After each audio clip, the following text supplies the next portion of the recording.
Welcome to Not Milk Never Milk. Subscribe if you're lactose intolerant. In this video, I will explain how to build a Tesla Cybertruck out of Lego. First, let's gather our materials. You'll need a good selection of gray and black Lego bricks, especially flat plates and angled pieces to capture the Cybertruck's unique shape.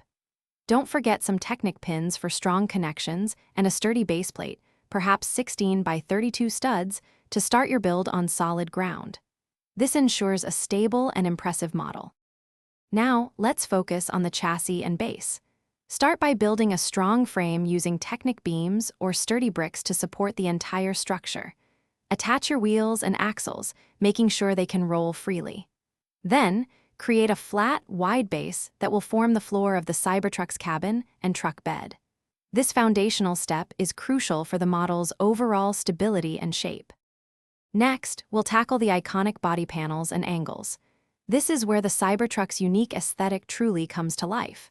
Use sloped bricks and plates to replicate its sharp, angular design. Hinge bricks are excellent for creating the sloped windshield and roofline. Don't forget to add transparent bricks for the windows and headlights, giving your model a realistic touch and capturing its futuristic look. Finally, let's add the finishing touches to your Lego Cybertruck. Incorporate small details like side mirrors, door handles, and the unique taillight bar. Pay attention to the front light bar, a key feature of the Cybertruck's design. Double-check all your connections to ensure the model is sturdy and ready for display. You've now built an impressive Lego replica of the Tesla Cybertruck. Thanks for watching. If this was helpful, leave a like and consider subscribing. See you next time.